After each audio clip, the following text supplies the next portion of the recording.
What was your "the universe is ducking with me" moment? I have had major food poisoning and had to call out on my first day of work to a spiffy new high-paying job twice.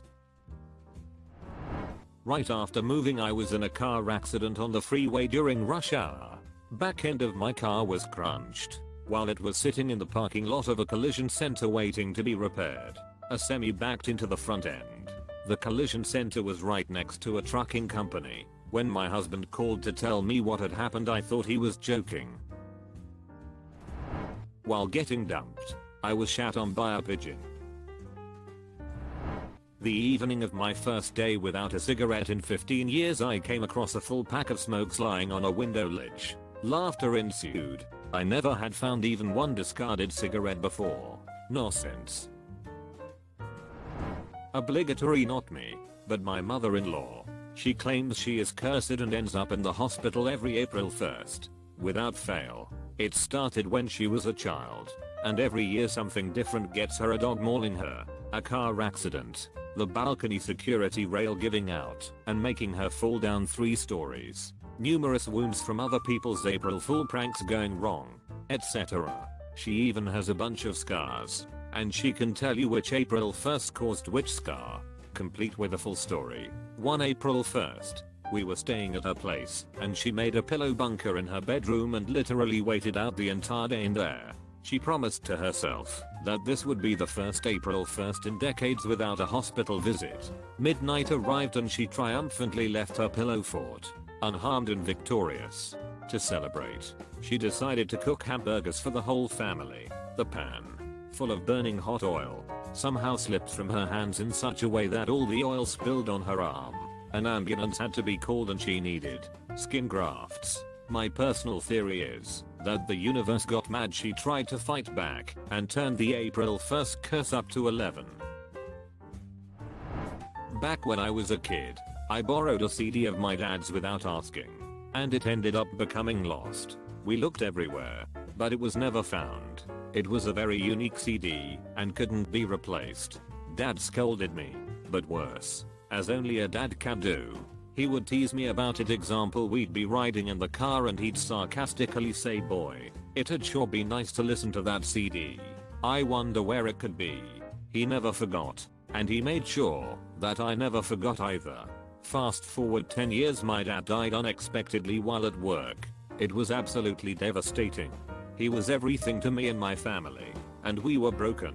Thankfully, the universe or something made sure to let us know everything was going to be okay. After we arrived home from the funeral, my mom, siblings, and I were sitting around in silent shock.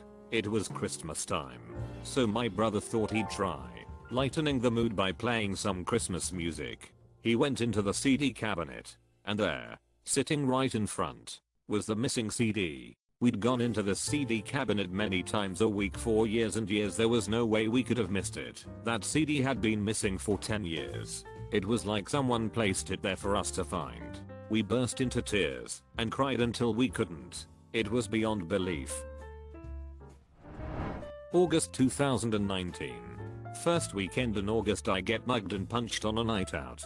Lose my phone, wallet, keys. The same weekend my dad and second mum split up after 15 years. The weekend after, my mum goes on holiday. The first night she's away and I'm watching the dogs. The eldest passes away in the midnight, but as I'm holding her, about 3 days before she comes home, I get rushed into hospital with supposed sepsis and have surgery. Luckily I was in and out within a week. The last weekend of August my car breaks down and costs me $300+ in repairs. August can duck off. I'm not leaving the house next August.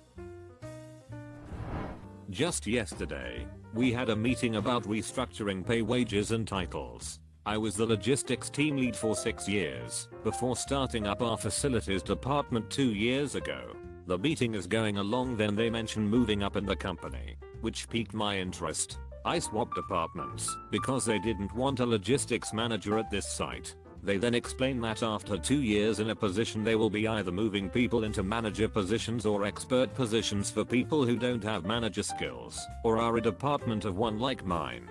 Those positions will be expected to take on 1 project a year. I'm sitting there dumbfounded. I've been doing multiple projects every year while running the full logistics department. I've completely built our facilities department from the ground up. I've done back-to-back 500k this projects this year alone. After the meeting I met with Aaron the GM to ask what does this mean for me? How am I going to get bumped up? I was told time doesn't start until this year, so I'm 2 years from a manager's position and the 20k that comes with it.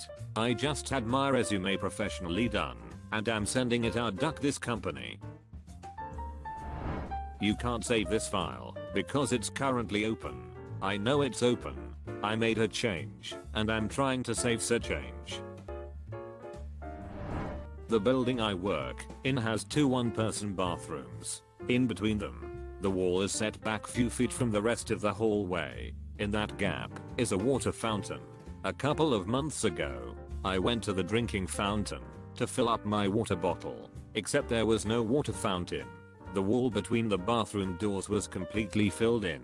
I walked away from it, looked around the hallway, and then walked back to the area where the drinking fountain was supposed to be, but it was still gone.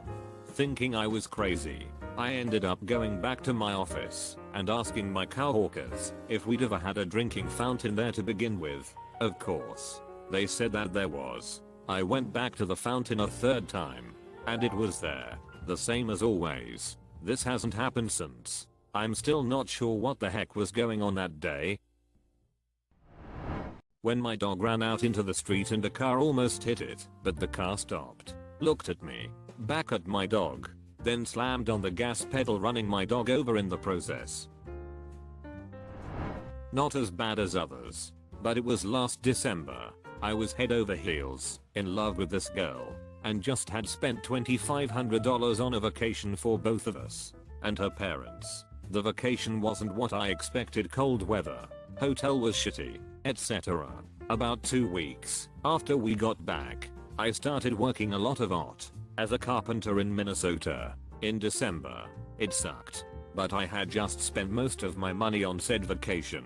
My girlfriend decides to go out for her friend's birthday. She gets wasted and ends up in a threesome while I'm outside freezing to death, building someone's multi-million-dollar home. TL. Doctor spent most of my money on GF. Worked outside in December. GF gets plowed by 2 dudes while I was working. We were on a road trip and the kids are playing find a blue car, then find a red car, etc. and since they were both boys it was getting loud. I had a headache but didn't want to yell, so I said, why don't you make it hard and look for a golf cart or something? No one's gonna drive a golf cart on I-95. Just then an 18-wheeler hauling dozens of golf carts pulls up next to us from the next on-ramp. Nothing but screams from the back seat. They thought I was magic. Cut off contact with a horrible ex around May of this year, and last week I finally decided to clear all of her shit out of my car. Some clothes and random junk.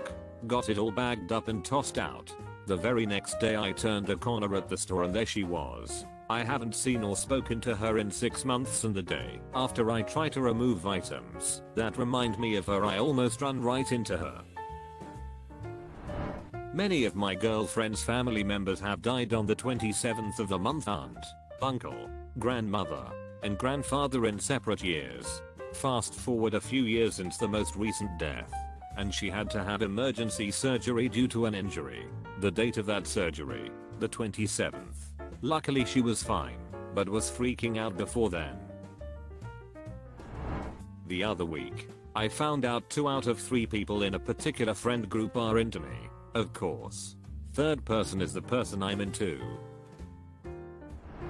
It was my birthday weekend. I helped someone jumpstart their car in the morning. Later on, LA has the most rain it's had in 6 years. The storm drain near my house get backed up. My house gets flooded, and was the only one on the block to be affected. My honeymoon this year. My mom's family has this curse in which either the bride or the groom gets seriously ill, or has some sort of accident the day of their wedding. My grandmother and grandfather had colds. Parents had the flu. My aunt had a cold. My uncle sliced his hand open on the cake knife. My older sister's transport's frame snapped in half. My twin had the flu. So it's my wedding day and my husband couldn't raise his arms above his waist because he overdid it on his workout. Pretty mild in terms of a curse. Dancing was interesting but it didn't severely impact anything. Wedding goes perfect and my mom and I think we've beaten the curse. Yay. So we are road tripping without our pups to a family vacation home. 20 miles away from our destination, over 400 miles from home, a deer jumps out of the brush and we hit it. The hood had crumpled right into our radiator. So we call the cops and insurance and try to get a tow truck. Mind you, it's July and upwards of 100 F. 3 hours after we hit the deer, a nearby farmer put it out of its misery. A cop shows up to record what happened. He leaves. 2 hours after that, the whole fire department of the nearby town shows up, cause someone called 911 as they passed us on the road. We field their concerns and they leave. 2 hours after we hit the deer, the tow truck dude shows up. Dude's a prick and extremely misogynistic and ends up pissing off both my husband and I. He drops us off at a mechanic at our original destination. It's 9 PM. I call a taxi service, only to find out they don't send out taxis after sunset. So I frantically call my family members, hoping they know someone currently vacationing in town. My grandmother has our friend pick us up and drop us off at the vacation home. We think it's over. The next night we find out my husband's grandmother has cancer and she won't last out the year.